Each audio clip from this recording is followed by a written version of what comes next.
আমি নিজের চোখে মাকে খারাপ কাজ করতে দেখলাম। এই ভিডিওটা পুরো দেখলে নিজেকে ঠিক রাখতে পারবে না। তাই বেশি দেরি না করে চলুন গল্পটা পুরো শোনা যাক। প্রথমে আমার পরিচয়টা দিয়ে দেই। আমি সাকিব, থাকি বরিশালে। আমি, বাবা আর মা, এই নিয়ে হচ্ছে আমাদের ছোট সংসার। একদিন পুলিশ এসে ঋণ খেলাপের দায়ে আমার বাবাকে ধরে নিয়ে গেল। খেলাপি ঋণের দায়ে আমার বাবার 10 বছরের জেল হয়। আমাদের বিষয় সম্পত্তি যা ছিল সবই ব্যাংক নিয়ে নেয়।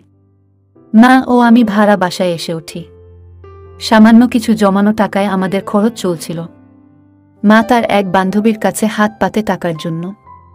বান্ধবী মাকে তার বাড়ির কাজ করার বিনিময়ে টাকা দিতে রাজি হয়। মা অগত্যা কাজ করতে রাজি হয়। মার মাসিক বেতন হবে 1000 টাকা। ঘর মোছা, কাপড় ধোয়া থেকে শুরু করে সব কাজই মাকে করতে হতো। মার বান্ধবীটা ভালো ছিল, তাই মাকে বেশি কাজের চাপ দিত না। বিকেলে মার ছুটি হয়ে যেত। বান্ধবীর এক দেবরের বন্ধু কিছুদিনের জন্য বেড়াতে এলো ওদের বাড়িতে। এখন থেকে সে এখানে থাকবে কিছুদিন। লোকটার বয়স 30 মতো হবে। এখনো বিয়ে থা করেনি। মাকে সে খুব পছন্দ করল। মায়ের মতো মহিলা ঘরের সব কাজ করছে জেনে দুঃখিত হল। আমি তখন একটা কাজে শহরের বাইরে ছিলাম 2 দিনের জন্য। মার বান্ধবী ও তার স্বামী রাতে বাড়িতে ফিরবে না জানিয়ে দিল মাকে। তখন বাজে বেলা 1টা। মার রান্না বান্না হয়ে গিয়েছে। মা লোকটাকে বলল, আপনার খাবার টেবিলে দিয়ে রেখেছি। আমি আজকে চলে যাব, ওরা বোধহয় আজকে আসবে না। লোকটা বলল, আরে বসো না, দুপুরে একসাথে খাওয়া যাবে। তারপর না হয় একটু গল্প গুজব করলে আমার সাথে, আমি একা ব্যাচেলর মানুষ। মা বলল, তো বিয়ে করছেন না কেন? লোকটি বলল, তোমার মতো মেয়ে পেলে করে ফেলতাম। মায়ের বয়স 40 হওয়া সত্ত্বেও লোকটা মাকে তুমি করে বলল। সত্যি রেহানা, আমি তোমাকেই বিয়ে করতে চাই। রেহানা আমার মায়ের নাম। মা বলল, ছি ছি, তো কি বলছেন এসব? আমি বিবাহিতা, বয়সে আপনার থেকে অনেক বড়। আমার স্বামী জেলে, আমার ছেলের বয়স 20 বছর। সে বলল, আমি এত শত বুঝি না রেহানা, তোমাকে আমার চাই। তোমার স্বামী তার বাকিটা জীবন জেলেই পার করবে। তোমার ছেলে এখন বড় হয়েছে, নিজেরটা নিজেই ভালো বোঝে সে। তোমার তো এখনো যৌবন আছে, একটা স্বাদ আহ্লাদ আছে। আর কতদিন এভাবে নিজেকে প্রতারিত করবে? কেন জীবনের আনন্দময় মুহূর্তগুলোকে উপভোগ করবে না?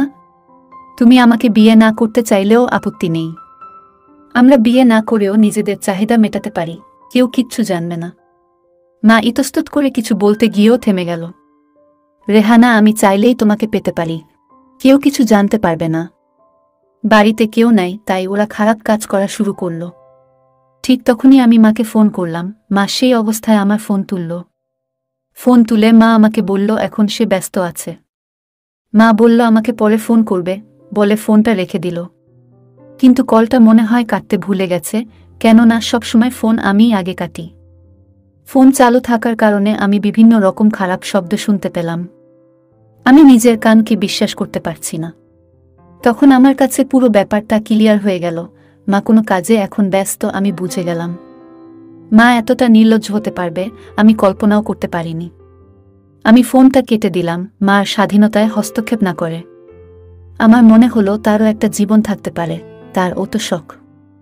যাই হোক, আমি আর কিছু না বলে কলটা রেখে দিলাম। ওরা বিকেল পর্যন্ত এক নাগাড়ে খারাপ কাজ করল। তারপর বিকেলে মা খাবার গরম করে দিল আবার। লোকটা খুব খুশি হয়ে মাকে ধন্যবাদ জানালো। মা সন্ধ্যার দিকে বাড়িতে ফিরল। কিন্তু আমার মনে সবসময় খারাপ চিন্তা হতে থাকে।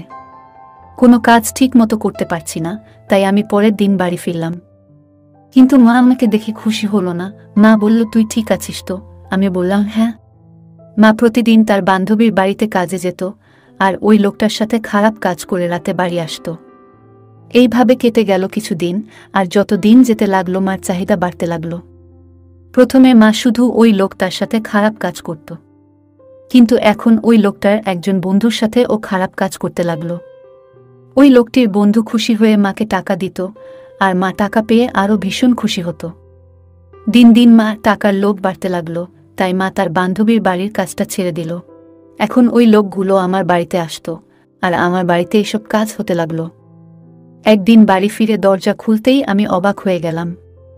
আমি আমার নিজের চোখকে বিশ্বাস করতে পারছি না।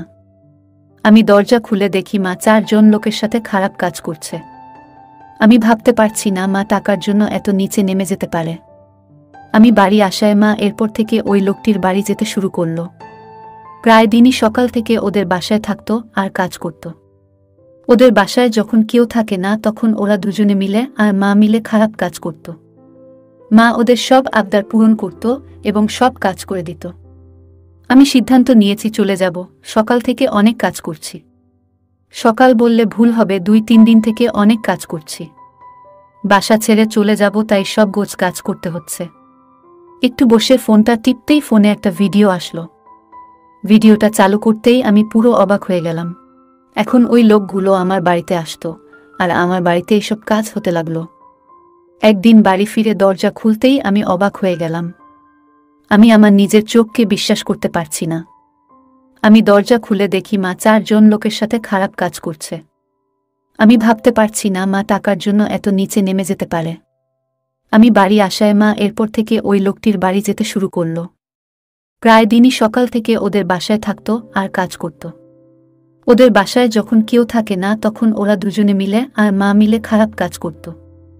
মা ওদের সব আবদার পূরণ করত এবং সব কাজ করে দিত। আমি সিদ্ধান্ত নিয়েছি চলে যাব, সকাল থেকে অনেক কাজ করছি। সকাল বললে ভুল হবে, 2-3 দিন থেকে অনেক কাজ করছি। বাসা ছেড়ে চলে যাব, তাই সব গোছ কাজ করতে হচ্ছে। একটু বসে ফোনটা টিপতেই ফোনে একটা ভিডিও আসলো। ভিডিওটা চালু করতেই আমি পুরো অবাক হয়ে গেলাম। আমি দেখলাম একটা লোক আর একটা মহিলা খারাপ কাজ করছে। কিন্তু মহিলার মুখটা দেখে আমি চমকে উঠলাম। মহিলাটি আর কেউ না, আমার জন্মদাত্রী মা। আমার মা টাকার লোভে এখন ভিডিও করা শুরু করেছে, আমি সেটা ভাবতে পারছি না। নিজের মায়ের এমন ভিডিও দেখে আমার অবস্থা খারাপ, মনটাও খারাপ হয়ে গেল। তবে এখন বসে থেকে লাভ নেই, আর 2 ঘন্টা পর ট্রেন ছাড়বে আর নতুন ভাড়া বাসায় উঠবে কাল বিকালে। আমিও বাড়ি ফিরব না বলে চলে এসেছি। আমি এখন এখানের একটা মেয়েকে বিয়ে করে নিয়েছি। ভালোই চলছে আমাদের সংসার এবং আমরা খুব সুখে আছি। এখন ওই লোকগুলো আমার বাড়িতে আসতো আর আমার বাড়িতে এইসব কাজ হতে লাগলো। একদিন বাড়ি ফিরে দরজা খুলতেই আমি অবাক হয়ে গেলাম। আমি আমার নিজের চোখকে বিশ্বাস করতে পারছি না। আমি দরজা খুলে দেখি মা 4 জন লোকের সাথে খারাপ কাজ করছে। আমি ভাবতে পারছি না মা টাকার জন্য এত নিচে নেমে যেতে পারে। আমি বাড়ি আসায় মা এরপর থেকে ওই লোকটির বাড়ি যেতে শুরু করল। প্রায় দিনই সকাল থেকে ওদের বাসায় থাকত আর কাজ করত। ওদের বাসায় যখন কেউ থাকে না তখন ওরা দুজনে মিলে আর মা মিলে খারাপ কাজ করত। মা ওদের সব আবদার পূরণ করত এবং সব কাজ করে দিত। যাই হোক, এই ছিল আজকে ভিডিও। গল্পটা কেমন লাগলো জানিও। পুরো ঘটনাটি কাল্পনিক, গল্পটা শুধুমাত্র বিনোদনের জন্য বানানো হয়েছে। এটি একটি মন গড়া গল্প। যদি কারোর বাস্তবের সাথে মিলে যায় আমাদের কিছু করার নেই। যদি আমাদের ভিডিওগুলি ভালো লাগে তাহলে লাইক, কমেন্ট এবং